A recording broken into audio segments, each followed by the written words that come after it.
All right, so what is comparative advantage? How do you calculate what the opportunity cost is? And how does this garner the benefits from trade? All right, so remember that absolute advantage is the comparison among producers according to productivity. All right, so productivity, remember, it's like how much you can produce given 1 hour of labor. Okay, so those that can produce with the least inputs, with the least labor, for example, are said to have the greatest productivity. But the gains from trade are not derived from absolute advantage. They are derived from comparative advantage, okay? And that is a comparison among producers according to their opportunity cost. If everyone produces more of what costs them less, everyone benefits. So let's find out, let's learn how to calculate what the opportunity cost of producing something is.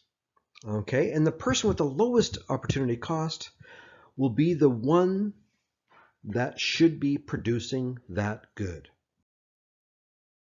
All right, so for all producing products that are lowest opportunity cost, that helps everyone be able to consume outside of their production possibilities.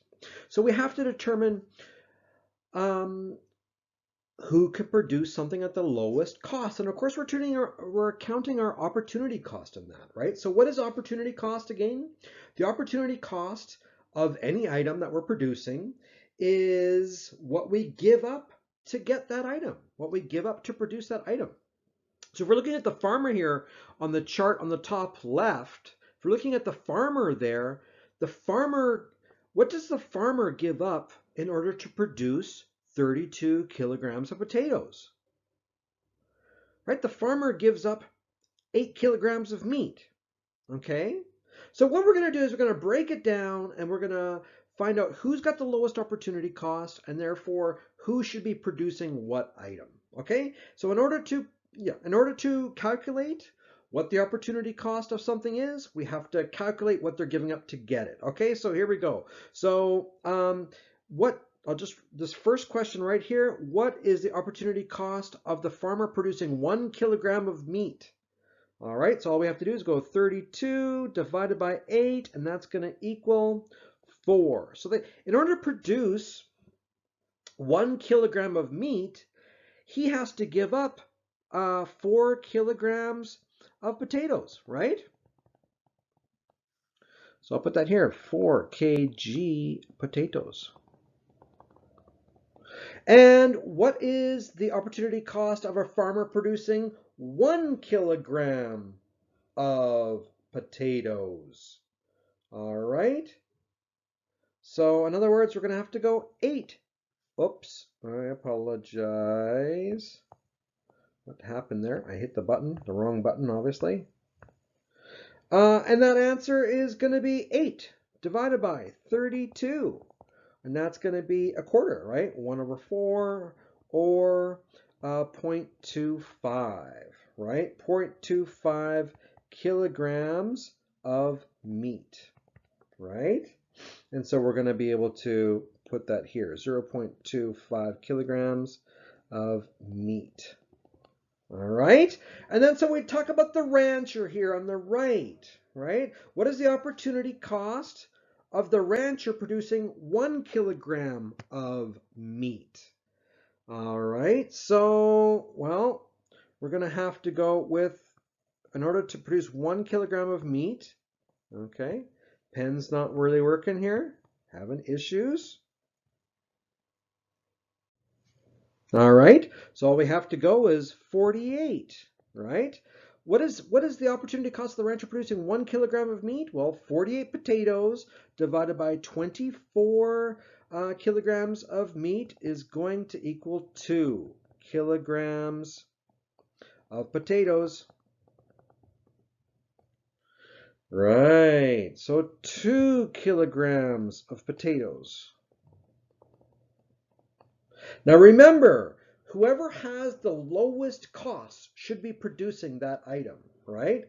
Anyway, so what is the opportunity cost of the rancher producing 1 kilogram of potatoes? We got to go 24 divided by 48 or 1 over 2 or 0.5 kilograms of meat, right?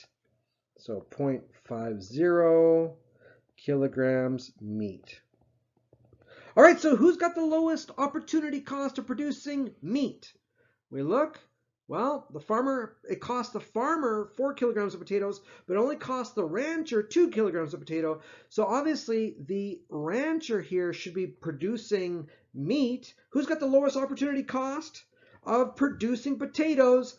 You got it. It's the farmer. So therefore, the farmer should be focusing on potatoes, and the rancher should be focusing on meat.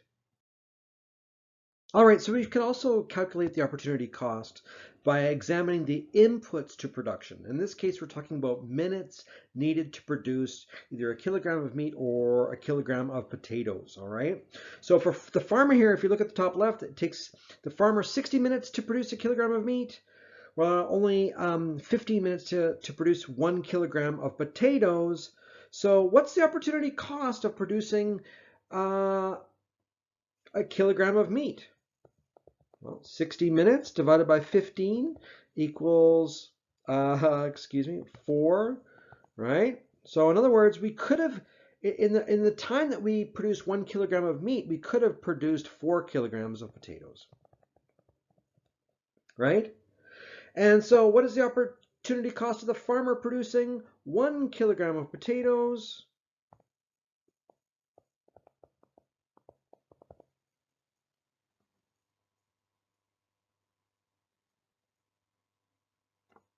.25 kilograms of meat. Just like before, right?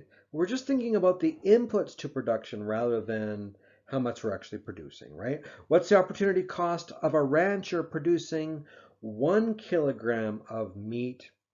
Well, it's going to be like, all right, the rancher here can produce, takes 20 minutes to produce a kilogram of meat, but 10 minutes to produce a kilogram of potatoes. So what is the opportunity cost of the rancher producing 1 kilogram of meat?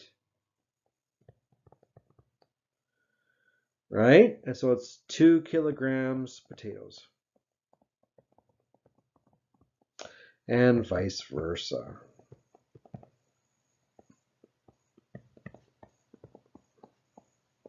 All right, so I just wanted to show that there were 2 ways to calculate that. You could calculate that in terms of the product. What are you giving up in terms of the product? Like, okay, so, and also the time that it takes to produce the product.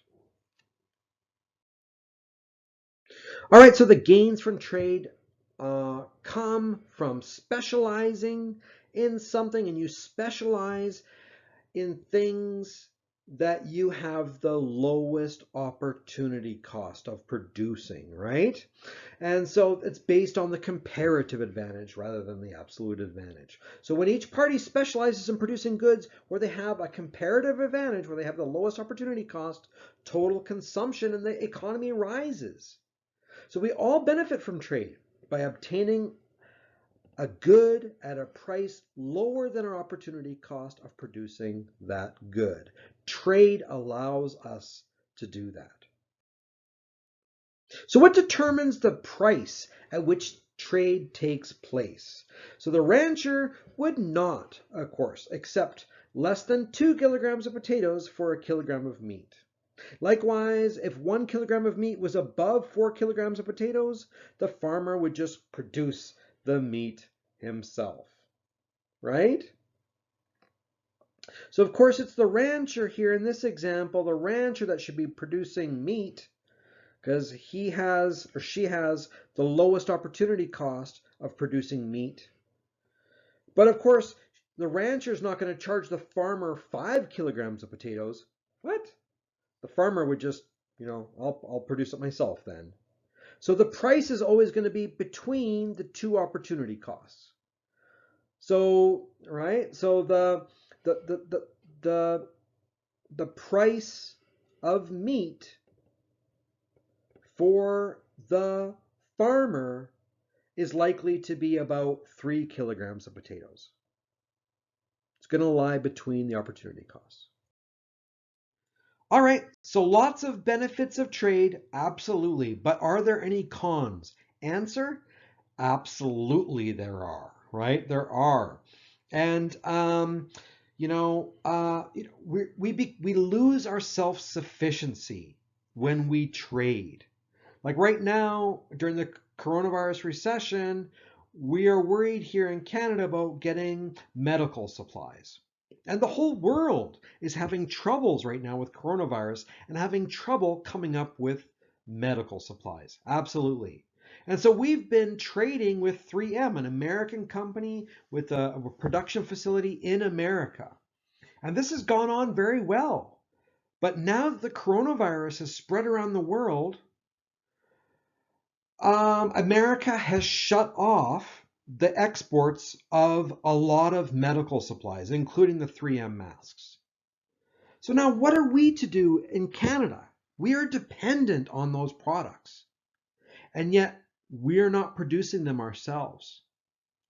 So it's this dependency, this reliance on other countries that can be a detriment to trade. We are reliant on these products. We need these products to save lives. And we've been shut out, and we're unable to get those products now. So definitely we have to make sure that we are not too reliant on other countries for items that are critical. You know, some people say, and I would agree, that our food supply is critical. We need to be able to supply our own country with food. There are a lot of countries out there, like Japan, for example, that produce such high valued items. They really do, right? Really expensive things, cell phones, cars, TVs, things like that, that it almost does not make sense for them to do agriculture, to farm. But they do protect their agriculture industry. And they support it with subsidies so that people will continue to farm.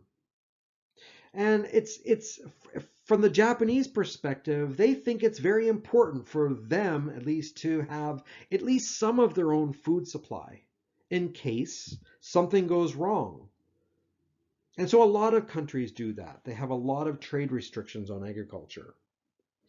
And of course, free trade, especially when you open up free trade where you didn't have free trade before, there can be an adjustment. All of a sudden, you realize that you don't have a comparative advantage on something, an industry that you had. And so industries, specific industries, can be made worse off with trade. Anyways, so specialization and a narrow focus can be a good thing, but it can make you over-reliant on a few key industries in your economy that you do have a comparative advantage on. And if all your resources and all your attention is directed at these key specialized industries, when that industry falls, your whole economy can fall. And I question Alberta here.